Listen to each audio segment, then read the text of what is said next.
All right. Amy, we are starting a new topic. I think you would probably call it a new educational unit from your teacher days here on the Afterword. So we're talking about sports, and we want to start with soccer. So I just like to bounce some ideas off my head here. I read a book 4 or 5 years ago called How Soccer Explains the World, an Unlikely Theory of Globalization. And the book basically says that soccer is a microcosm of the world's politics, power, and religion, only on a field and with a ball. So what do you think about that? I think it's spot on. It reminds me a little bit of the book that C.C. Bates told us about, the history of the world in 6 classes. You know, it's amazing how we can kind of synthesize what happens in the world globally through something, whether it's different drinks or whether it's a sport. And for tonight, we're going to talk about soccer. I love this. I'm so excited about this, or as some of our wonderful other communities around the world call it, football. We want to see how this team sport gives us a glimpse of how the world functions as a team. So I'm really excited. I think the premise of that book is spot on. So I'm throwing the ball inbounds back to you, Holland. All right. Well, as always, we want to learn from experts. So to kick off our conversation tonight, I would like to welcome Greg Fulton, head men's soccer coach of the Bob Jones University Bruins. And then I'll pass it over to you, Amy. Oh, that's a nice one, Holland. We're going to with the soccer puns all night long. All night. Yes. So we want to welcome Javi Mombiela. Excuse me. I asked him to pronounce his last name for me. I want to get it right. Former semi-professional soccer player at Shea Lahu. And if anyone else could see the questions right now, Holland has phonetically spelled this out for me in Guatemala. So thank you for that. He is now the captain of the men's soccer team at the University of Guatemala. So welcome to both of you. Hi, I'm Holland Webb. Hi, I'm Amy Boland. And you're listening to The Afterword, a conversation about the future of words. Okay, so both of you have personal stories, right? You didn't necessarily weren't necessarily born thinking that soccer was going to be this big a part of your life. But in 60 seconds each, would you mind sharing the Cliff Notes version of your life and who you are? And we'll start with you, Greg. Yeah, well, thank you for having me first and foremost.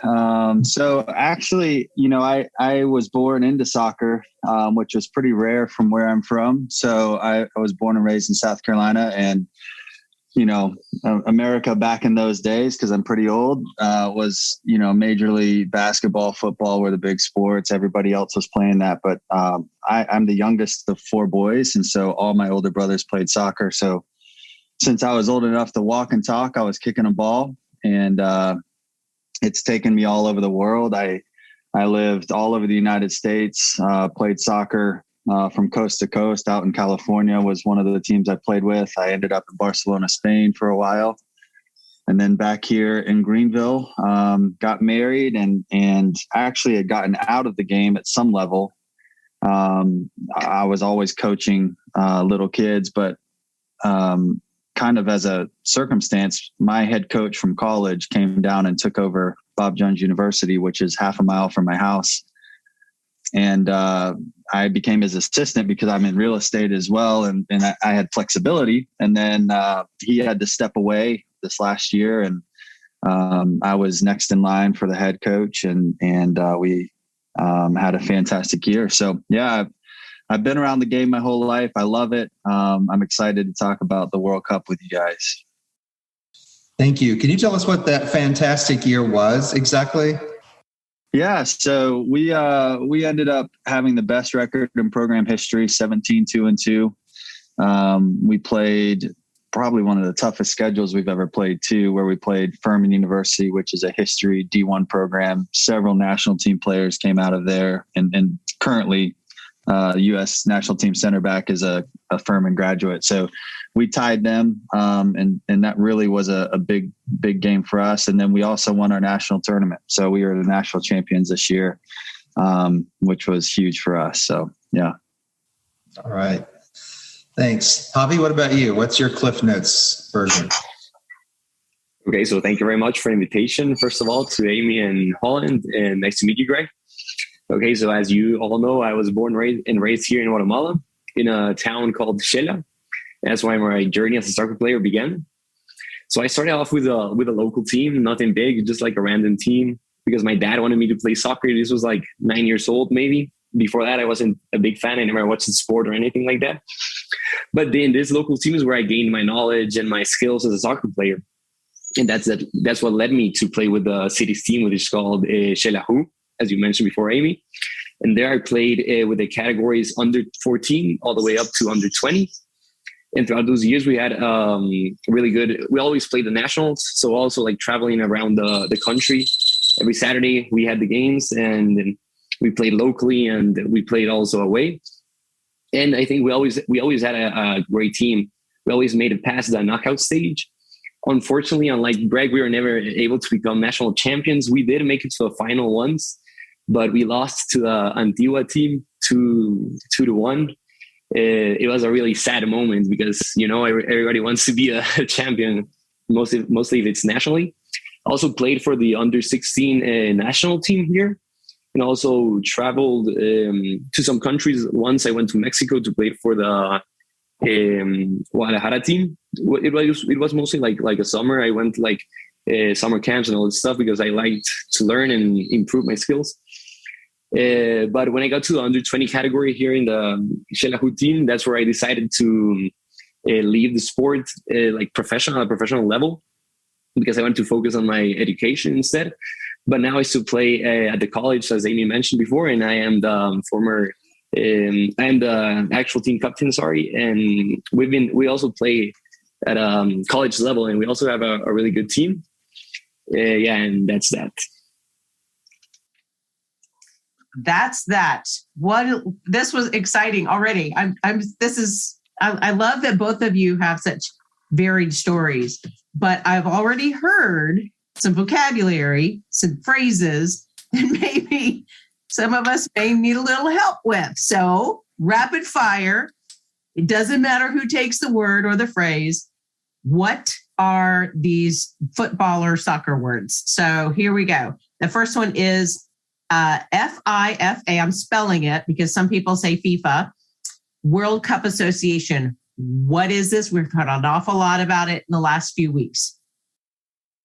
So FIFA is the governing body of soccer in the world, really. And they throw on a massive cup called the World Cup, where all the countries come in and compete. It is the ultimate prize, I would say, for any soccer player to win the World Cup. And FIFA is the governing body of that specific tournament, but then they also govern a lot of other things. So different levels associate underneath FIFA, and they follow their rules and their association. So, that they are the biggest governing body, I would say. Okay. So it kind of keeps everything consistent in the world of soccer. Correct. Okay. And I heard, Javi, you say this little phrase, knockout stage. Help us out. Okay, yeah. So in most of the tournaments, big ones like FIFA, like the World Cup and like Champions League and all those big tournaments that everyone watches, first they separate the teams by groups. So for example, in the World Cup, we have 8 groups with 4 teams, which makes a total of 32 teams. So each group is separated, and the point is that you have to play every other team in the same group to see who makes the most amount of points. And at the end, in most competitions, it's like the top 2 of every team are the ones that advance to the next stage. So it would be the knockout stage. Yeah. Okay. All right. That's a good. Now this one's making me a little nervous. Group of death. So this would be the dreaded group. So this typically is dubbed the group of death for any group that has multiple teams that are very good. So, these are groups where basically all 4 teams, probably if you're referring to the World Cup where there's 4 teams in a group, all 4 teams have a really good shot of going on, or at least 3 of the 4. And so nobody wants to play the other teams. They're all great. But normally what you'll see is 2 really strong teams and 2 a little bit weaker. But then you always have that group of death. Okay. That's fascinating. Okay. Then this one again just leads me down to a path of, I think I understand all these words in isolation, but not together. Quarter of uncertainty. Okay, so yeah, this one is an interesting term. It's mostly used when the attacking team, let's say a midfielder, which is the one that always crosses the ball to center or something, makes a pass, but the pass is in between the last player of the opposing team and the goalie. So it's called quarter of uncertainty because let's say it's a quarter here, the ball goes between these two people, right? The goalie and the last defender. The ball comes between them. So it's actually a really hard moment because not even like the goalie or the defender is like, whose ball is it? Should I go defend it or should the goalie make the move and stop it? And so both are uncertain on what to do. So that's why it's called a corridor of uncertainty. Okay. All right. Yeah, for me, I'm just going for the ball. I don't care. I want the ball. It doesn't matter. I'm not uncertain about it. I want the ball. Okay. How about flopping? So this is what gives us a great name in the world. So flopping is essentially a technique. It's turned into a technique where somebody is acting to be injured in order to receive a call. So, it's interesting because those of us who have played the game, our whole lives, a lot of times it could look like you're flopping, but you're actually getting fouled. So, somebody that's never really played the game and they're watching, they're like, why are they rolling around? That doesn't hurt. But, it hurts when you're going fast and you get cleated. However, because of the fact that they're trying to gain the advantage of getting a dangerous free kick or whatever, there is flopping in the game. So they'll fake an injury. They'll notice that someone stepped in too far. They'll jump around on the ground, roll around. And that is our best term of flopping. Okay. Sounds like a little bit of theatrics going on. I think we can see that in many sports as well. Okay. And so the last one that we're going to pull off is the word or the phrase, the term offsides. And this is so confusing for so many people. What is offsides? Yeah, so like you mentioned, it is quite confusing for many people, mostly when you don't know about the sport. So offsides is actually again talking about, let's say, midfielders and making a cross or a pass to a friend. So this happens when you're passing the ball to the other side of the field, not your side, but the opposing side. And let's say that you pass it and your friend is like in front of the defender. So he's like ahead of the defender. So that means he has an advantage to get the ball earlier. So this is called offside because that gives a really good advantage to this team. So let's say my team, but the opposing defender has this advantage. So that's why you have to always be careful when you make a pass and try to make it like you can make it. You can pass it before like the defender, or your team can start running after the ball passes the defender. So that way you don't have any advantage over the other team. Okay. I think Ted Lasso could have used you on the sidelines. Just Thank you so much. This was awesome. Thank you. Yeah. Our goal for this conversation is not just to understand how soccer works or how the World Cup is played, but we want to know how the story of soccer helps tell the story of everything else. Why has soccer, instead of some other sport like basketball or football or cricket, why has soccer become the world's sport of choice? So for me, I think it's the most accessible. So all you need is, you really don't even need a ball. So many countries where there's just not enough money to purchase a ball, they'll tape, plastic bottles together into a ball shape and kick it around. So it really comes down to the fact that you really don't need anything to play the sport. And for me, that is the beauty of the game. So for instance, and I never played hockey, but I just see how massive their bags are from all the equipment that they need. So there's already a barrier of entry. Baseball, you got to get bats and balls, and maybe that's it. But there's a lot of different things that you need for other sports. But with soccer, it's just, you need two people and not even that, and you can go have a fantastic time. So it's a beautiful sport. And at the end of the day, it's very accessible for anybody. If you have $1 million or zero, you can go play. Javi, did you want to add anything to that? No, I think Greg covered it all. Yeah, I agree with them that, like me personally, I live in a third world country, right? So I see a lot of this poverty and stuff. And also, like you saw before, also Holland, when we went with school and say and did community service, we always went to these like small villages where people didn't have anything, but you always see like these little guys playing soccer and having fun. And then I think it's also, so it starts like this, like you said, it's successful, and then it creates memories for everyone, right? So then it's just not a game anymore. It's passion, and it's everyone likes playing it and like having a fun time. And that's why I think every like around the world it's played, because everybody loves it and everybody can do it. Yeah.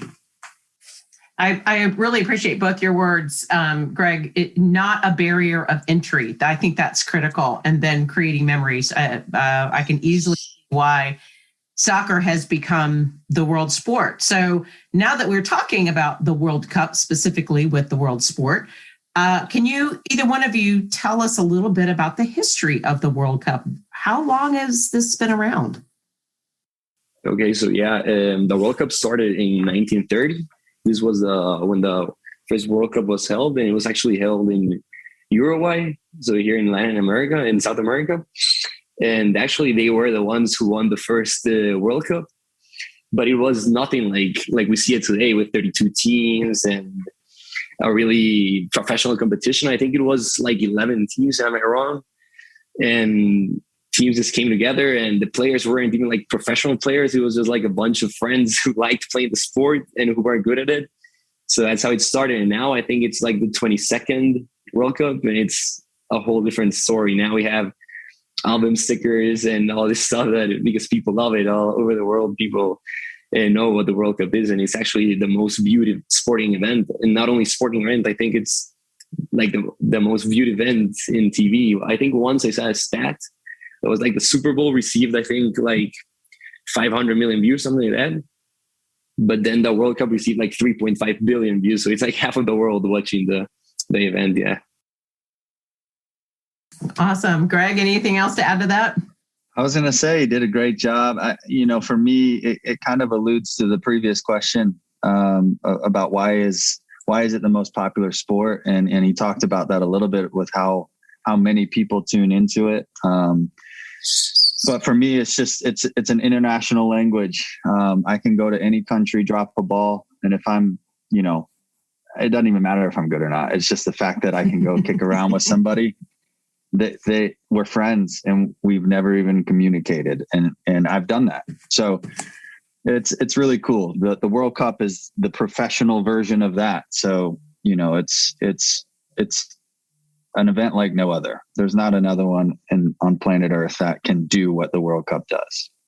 Amazing. And it's every 4 years, right? Every 4 years. Every 4 years. Okay. Awesome. So good. I'm excited.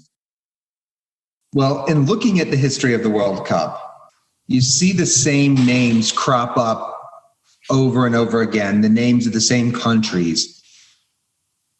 And those countries tend to be a few Latin American countries, a few European countries, the US every now and then. But typically that's what happens. Why are poor countries so bad at sports?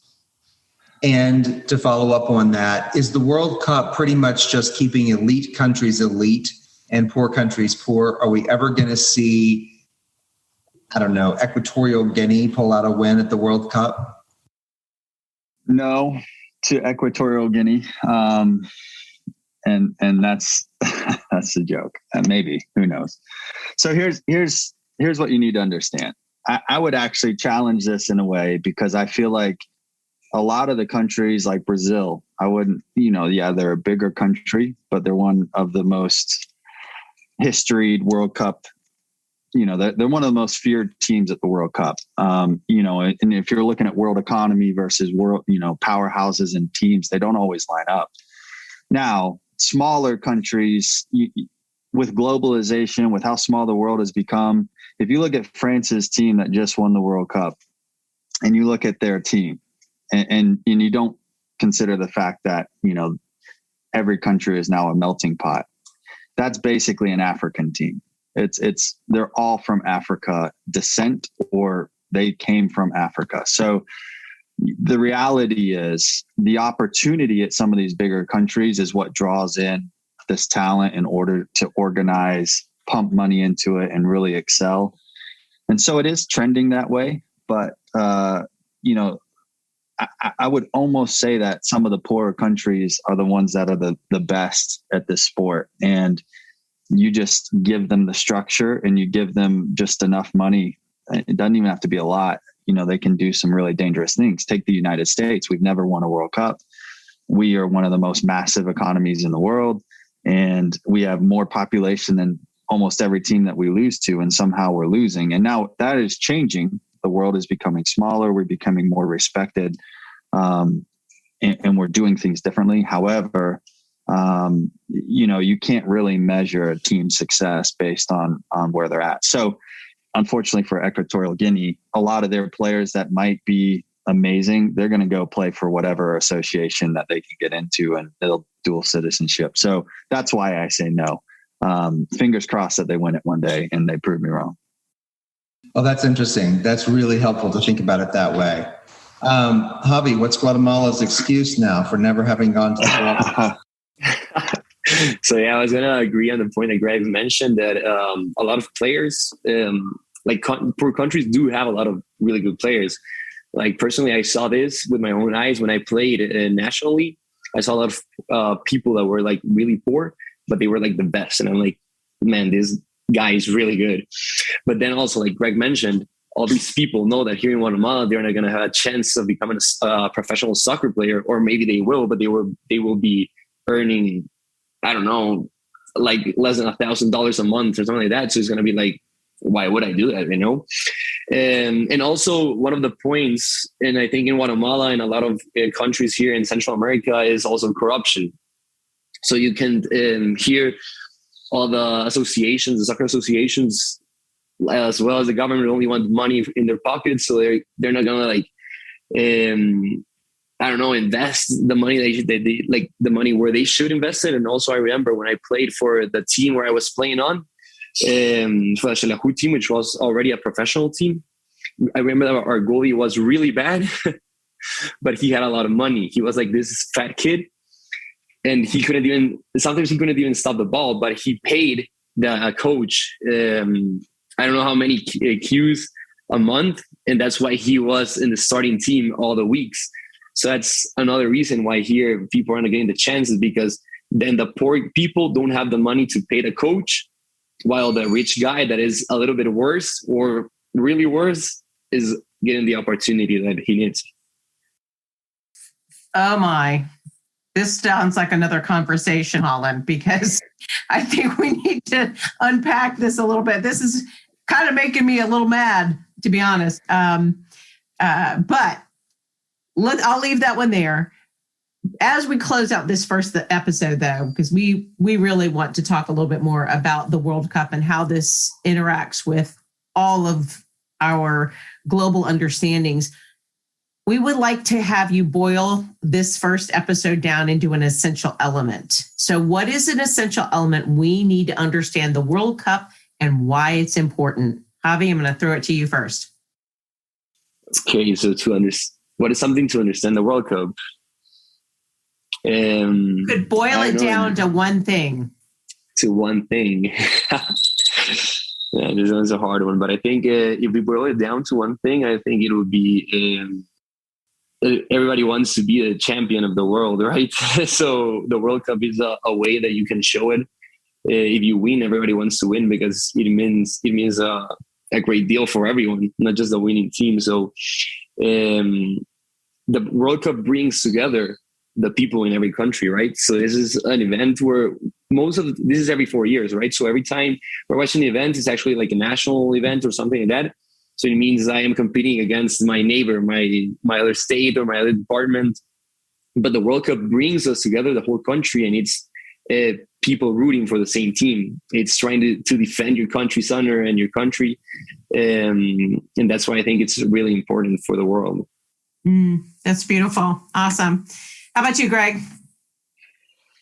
Yeah, there's a lot of words that I would probably could use right now for essential element, but I'm going to go with diversity. So, and the reason I say that is because there's so many different styles. There's so many fantastic players from all over the world, from all different backgrounds. And he said it well, Javi said it well, where it's they're all coming together. They're all defending their country and their position of where they are in the world, and how soccer explains the world. A lot of times it'll talk about how there's literally actually examples of where wars were avoided because of soccer matches. So at the end of the day, it is an outlet for us to say, who's better, who's worse, whatever. And not that that's always the best thing, but you can go there and you can celebrate your country in such an amazing event versus, trying to do it in other ways. So there's this diversity to it, and there are people everywhere from all different nations, and they're all there to celebrate the international language to me, which is soccer. So it's a beautiful thing. And it's a great way for everybody to be together for one thing. So diversity. Awesome. So it's one of the wars that was avoided by a soccer match or by soccer. What was one of them? I'm gonna have to look it up because I read it in a book a while ago, but I believe it was in Africa, and there was a match that basically settled it. I mean, it was brink of war, and they had a soccer match. There was actually a war that I think lasted something like 90 hours between, was it Honduras and El Salvador? And it was over soccer. Soccer actually caused and it could start wars too, I guess. Yeah, I guess there's that. Is it true, Javi? I'm not sure. I would also have to look it up. Yeah, we'll have to look it up. But okay. Yeah, our listeners will have to check us out and send us an email if you know the answer. We'd love to hear that. Special thanks to Greg and Javi. This is a fascinating conversation. And for while you wait for part 2, please go to theafterwordpodcast.com and become a subscriber. You can leave us a review and tell your friends about us. And as always, you are welcome at our table.